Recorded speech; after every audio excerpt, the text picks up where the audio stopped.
संताजी भाग 46. स्वप्ने सुंदर असतात पण ती खरी नसतात.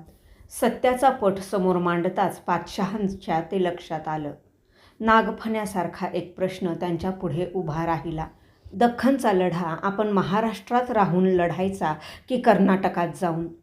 राजाराम जिंजीला पळाला ते घाबरून नव्हे, त्यामागे त्याची चाल आहे हे त्यांना ठाऊक होतं.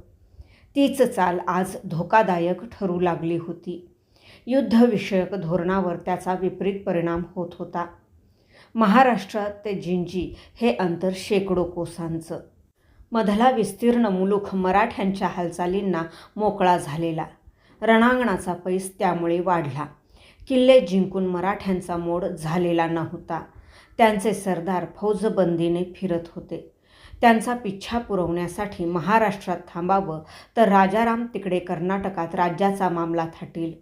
त्याच्या समाचारासाठी जिंजीकडे जावं तर महाराष्ट्रात मराठे हाहाकार माजवतील. महत्प्रयासाने जिंकलेले किल्ले एक करून काबीज करतील. दोन्ही आघाड्या सांभाळण्यासाठी एकसंघ असलेलं सैन्य विभागणं भाग आहे. त्यामुळे आपलं बळ क्षीण होईल. 600 कोसांच्या रणभूमीवर लष्करी दळणवळण ठेवणं, रसद चालवणं सोपं नाही. मराठे रसद मधल्यामध्ये मारून आपल्या लष्कराची कोंडी करतील. काय करावं? पातशहा विचार करू लागले. इतक्या वर्षात लढून जे मिळवलं ते निखालस यश नाहीच. शत्रूचा समूळ सफाया झाला नाही. संभाजीला कत्ल करून मराठ्यांना जरब बसवण्याचा डाव अंगाशी आला. त्यामुळे ते आणखी पेटले. कधी नव्हे ती वतनपरस्ती त्यांच्यात निर्माण झाली. ज्या कदीम मराठ्यांना मनसबीच्या मुसक्या बांधून आपण आपल्या गोटात आणलं तेही हरामखोर. अंगचोरपणा करतात, मन लावून लढत नाहीत. मुळात त्यांची वृत्ती दुलग. संभाजीच्या हत्येचा राग त्यांच्या मनात नसेलच असं नाही. वरून कदाचित दाखवत नसतील. आपल्या अमीरांना, सरदारांना स्वप्नांच्या धुंद धुक्यात हरवलेले प्रतिकूलतेचे हे उंच अनुलंघ्य पहाड दिसत नाहीत. नजरबंदीचा जीवघेणा नजारा दिसत नाही. काफरांची दौलत बुडवली या धुंदीत आपल्या सुळसुळीत दाढ्यांवरून आढ्यतेने हात फिरवतात ते.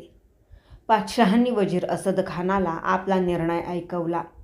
तुळापूरचा मुक्काम हलवा आणि कर्नाटकात चला. आणि इथली व्यवस्था? गाझीउद्दीन फिरोजजंग आणि रुस्तुम खान ती बघतील. विजापूरला थांबून आम्ही दोन्ही बाजूचे मोर्चे सांभाळू. पातशहांनी जुल्फिकार खानाला जिंजीच्या मोहिमेवर नामजाद केलं. पन्हाळा ताब्यात घेऊन ते निघाले. विजापूरच्या पश्चिमेला 17 कोसांवर असलेल्या गलगले या ठिकाणी त्यांनी छावणी केली. तिथे बसून आता ते लढाईचं नेतृत्व करणार होते. इकडे मार्गातल्या अनंत हाल अपेष्टा सोसून राजाराम महाराजही जिंजीला पोहोचले होते. त्यांना तिथे आणण्यासाठी अनेक प्रलोभनं प्रल्हाद निराजींनी त्यांच्या पुढे ठेवली होती. हरजी महाडिकांची आपल्याला मदत होईल. जिंजीसारख्या बळकट जागी बसून राज्याची व्यवस्था लावता येईल. कर्नाटकातला अवाढव्य मुलूख, अपरिमित खजिना हाती येईल वगैरे. पण महाराज जिंजीला येण्याआधीच हरजी वारला. त्याची स्त्री अंबिकाबाई आपल्या मुलाच्या नावे जिंजीचा कारभार करू लागली. किल्ला महाराजांच्या ताब्यात द्यायची तिची तयारी नव्हती. पण छत्रपती म्हणून त्यांचा हक्क होता. तो तिला डावलता येण्यासारखा नव्हता. हरजीने कर्नाटकात पुष्कळ वर्षे सत्ता उपभोगल्याचा मत्सर अनेकांना होता. केशवपंत पिंगळे हा त्यातला एक. हरजीच्या कुटुंबाला त्याने लक्ष्य केलं. पूर्वीचा पेशवा मोरोपंत पिंगळ्यांचा धाकटा भाऊ म्हणून केशवपंताचा दबदबा होताच. सध्याचा पेशवा निळो मोरेश्वर हा तर त्याचा पुतण्याच. त्यामुळे त्याचं महत्त्व आणखी वाढलं. 3 वर्षांपूर्वी शंभूराजांनी त्याला हरजी महाडिकाला वठणीवर आणण्यासाठी 12,000 फौज देऊन जिंजीला पाठवलं होतं. हरजी फार तयारीचा माणूस. केशवपंताची डाळ त्याने शिजू दिली नाही.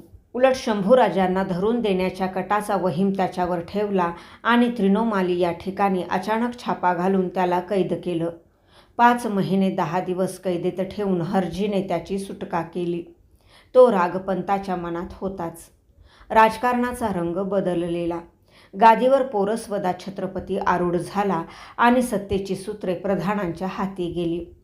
संशयित उघडपणे संभावित ठरले आणि निष्ठावंतांचं नशीब फिरलं. कैदेतून सुटलेला केशवपंत अधिकाराच्या मस्तीत डोलू लागला. त्याच्या मस्तकात सुडाचा विखार सळसळत होता. हर्जीच्या अजान पुत्राला त्याने धरलं आणि दिलं कैदेत फेकून. हर्जीचा विश्वासू सरदार संताजी भोसल्याचाही छळ केला. राजाराम महाराजांनी जाब विचारताच त्याने ठणकावलं. अपार वित्तनी माया आहे त्यांच्याकडे. झटकल्याशिवाय ते सुखासुखी ती ओकणार नाहीत. महाराजही पैशांच्या तंगीत. प्रल्हादपंतांवर पूर्ण विश्वास असल्यामुळे ते करतील ते रास्त ही त्यांची धारणा होती. पंतांचं वर्तनही तसंच. वाणी मिठास, बोलणं पोक्तं, गंभीर. पोरसवदा राजावर त्याचा प्रभाव पडायचा. त्यांचा पाठिंबा मिळाल्यावर केशवपंतांचं चेकाळून जाणं स्वाभाविक होतं. त्याने हिशोबाचा तगादा लावला तशी अंबिकाबाई धाकट्या भावाला कळवळून बोलली. अरे राजारामा, कुठून रे आमच्याकडे एवढी संपत्ती असणार बाबा. धन्यांनी फौजा चालवल्या, देश राखला. त्यासाठी उदंड खर्च वेच झाला. कारभाऱ्यांचं काय ऐकतोस? तू सांग ना त्यांना. सांगून उपयोग नव्हता. कारभारी त्यांचंही ऐकणार नव्हते. केशवपंताची दरडावणी सुरूच होती. बाई असेल नसेल तो ऐवज गल्ला दिवाणात भरा, त्याशिवाय मुलाची सुटका होणार नाही. बाईने हात टेकले. जवळचं किडूक मिडूक दागदागिने असेल नसेल तो टकापैका देऊन आपल्या पुत्राला तिनं सोडवलं. संताजी भोसल्यालाही 1,00,000हून भरावे लागले. प्रल्हादपंतांनी हर्जीच्या श्रीमंतीचा जो बार भरला होता तो फुसका निघाला. दिवसेंदिवस पैशाची तंगी वाढू लागली. पंत मात्र हर्जीचं कुटुंब, त्याच्या हाताखालचे सरदार यांच्याकडे बक्कळ धन आहे आणि त्यांनी ते दडवून ठेवलंय हा हेका सोडायला तयार नव्हते. महाराजांना त्याचा उबग आला. पंत, कर्नाटकातलं राज्य वाढवताना हर्जींना काय उरसफोड करावी लागली याचा अंदाज तरी आहे का तुम्हाला?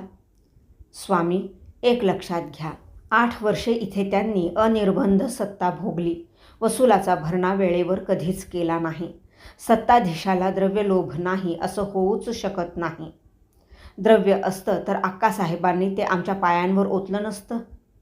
मायेचं माणूस म्हणून आपण त्यांच्याकडे पाहताय, पण बाई मोठ्या धूर्त आहेत. जवळची माया विश्वासू माणसांकरवी कधीच लांबवली असेल त्यांनी. छे छे, अहो दादासाहेबांनी राजापूरच्या फ्रेंच वखारवाल्यांकडून घेतलेलं 1,500 पागोड्यांचं वांप फेडायला सांगितलं तर ते हर्जीदाजींना जमलं नाही. शिकस्तीने त्यातले 280 पागोडे त्यांनी दिले. 1200 पागोड्यांचं कर्ज अजून बाकी आहे. मुद्दल आणि व्याज मिळून त्याचे 2,036 पागोडे होतात. ते द्या म्हणून पॉंडिचेरीचा गव्हर्नर मार्टिन तगादे करतोय. तूर्त पैसा नाही हे निर्लज्जपणे आम्हाला त्याला सांगावं लागलं. त्या तंगीतून मार्ग काढण्यासाठीच आम्ही हे उपाय योजतोय. पंत म्हणाले.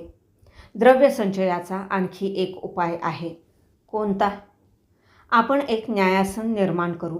हर्जींचे सरदार, अंमलदार, कारकून यांनी त्या न्यायासनापुढे हजर व्हावं आणि पेशकश म्हणून रक्कम द्यावी. प्रधान काही केल्या हर्जींचा पिच्छा सोडायला तयार नव्हते. महाराजांच्या नापसंतीकडे दुर्लक्ष करत पंत पुढे म्हणाले. स्वामींनी राज्यातील नगरांना भेटी देऊन व्यापारी, उद्मी, जंगम, कापडी यांना दर्शनास बोलवावं आणि त्यांच्याकडून नजराणे घ्यावेत. याशिवाय वतनदुमाला करताना शिरणी म्हणून नाममात्र रक्कम आपण घेतो ती वाढवावी. केशवपंत पिंगळ्यांनी आणखी एक मार्ग सुचवला. कारभाऱ्यांच्या युक्त्या दात करून पोट भरण्याच्या, रयतेची लूट करणाऱ्या, फौजांच्या जोरावर पराक्रम करावा, शत्रूकडून खंडण्या घ्याव्यात हे त्यांना सुचतच नव्हतं. त्यांच्यासारख्या फडकऱ्यांना ते झेपणारही नव्हतं. हाताशी तोलदार सरदार नव्हते, सैन्य नव्हतं. कारभाऱ्यांचा कडाका सुरू होताच हर्जींच्या सहकाऱ्यांना या तथाकथित न्यायासनापुढे येऊन आपल्या झोळ्या रिकाम्या कराव्या लागल्या.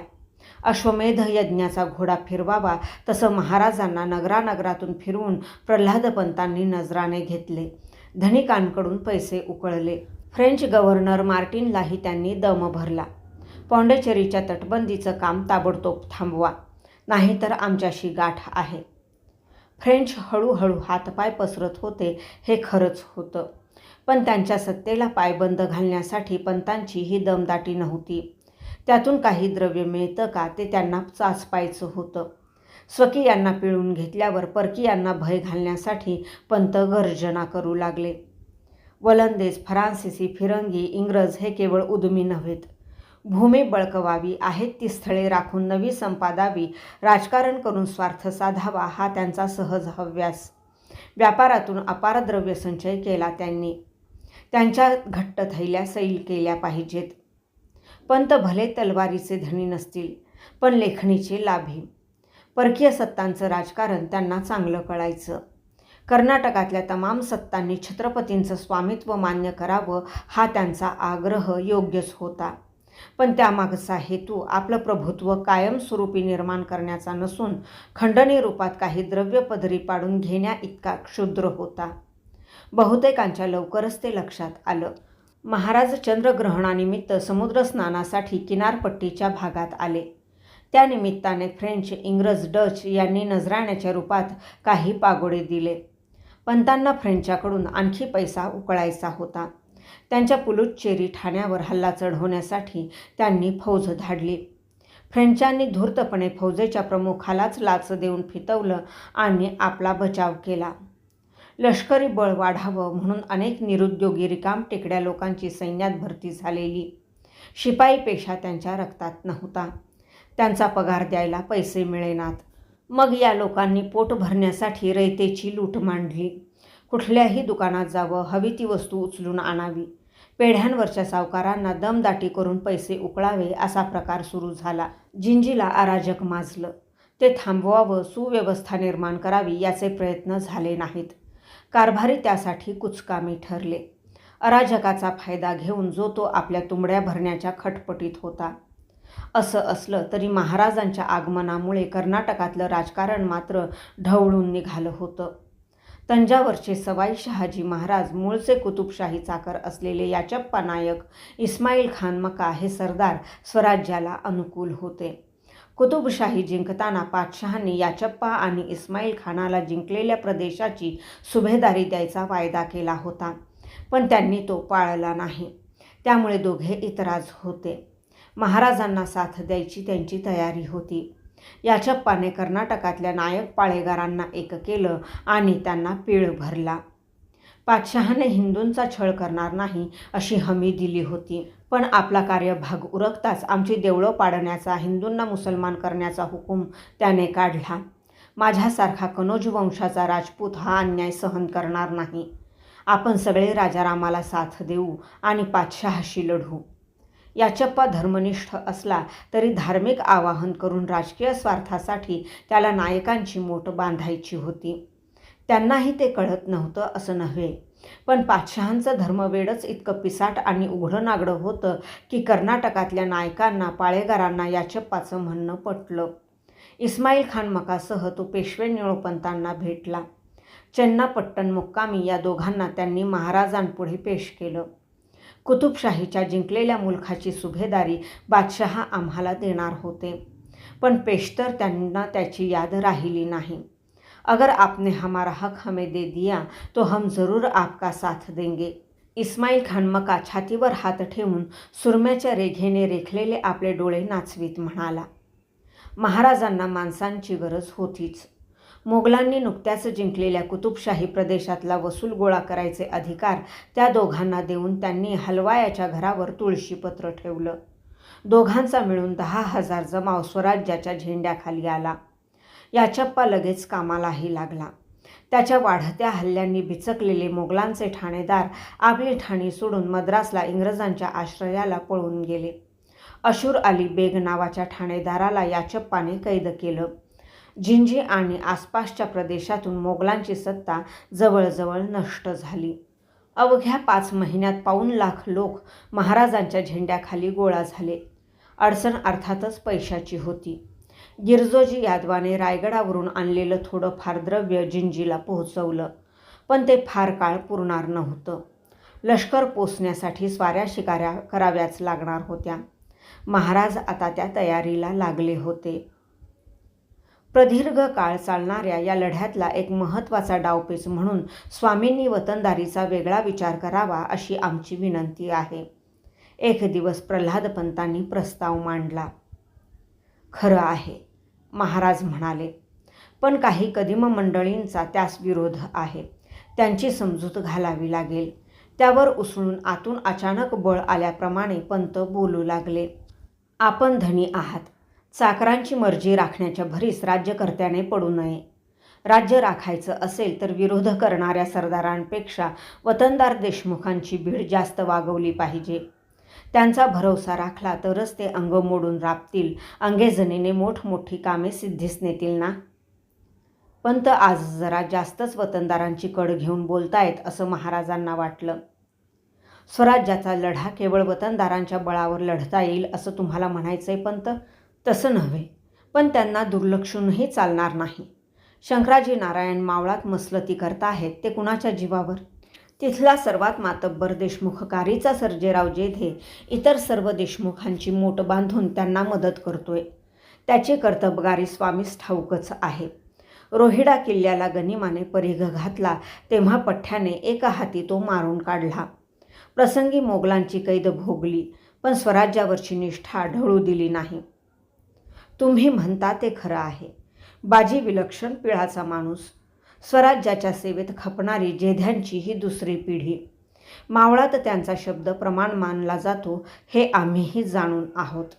तोच बाजी स्वामींच्या दर्शनास आला आहे.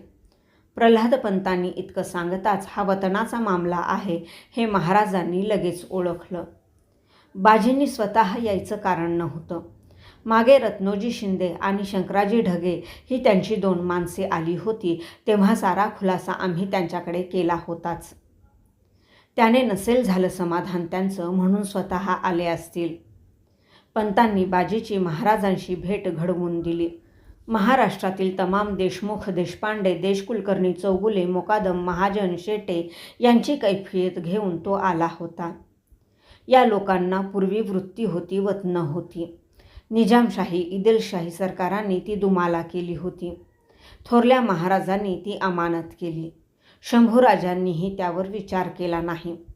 लोकांच्या वंशपरंपरागत वृत्ती त्यांना वापस केल्याशिवाय ते राज्याची पोटतिडीक धरणार नाहीत महाराज. आता तुम्हीच ते मनावर घेतलं पाहिजे. बाजीने गळ घातली.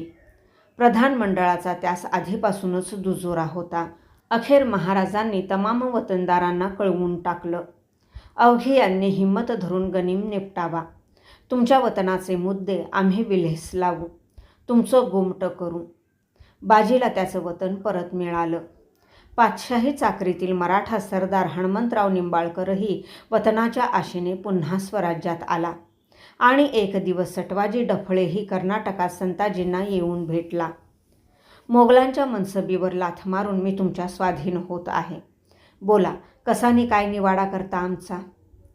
रणांगणात डोंगरा एवढं कर्तृत्व गाजवलेला सटवाजी राजी खुशीने स्वराज्यात आल्याचं संताजींना समाधान वाटलं. त्याला मिठी मारत ते म्हणाले, स्वराज्यात तुमचं स्वागत आहे. तुमचा निवाडा महाराजांनी आधीच केलाय. चंजीला जा नि भेटा त्यांना. सटवाजी महाराजांपुढे मुजऱ्याला आला. त्यांनी त्याचा सन्मान केला. त्याची पूर्वीची वतने त्याला बहाल करून ते म्हणाले, तुमच्या पराक्रमाला मैदान मोकळं आहे. खंडण्या घ्या, प्रदेश जिंका. तुमच्या मनासारखं ऊर्जित होईल याची खात्री बाळगा. डफळ्यांसारखा अव्वल मोहरा स्वराज्यात आला.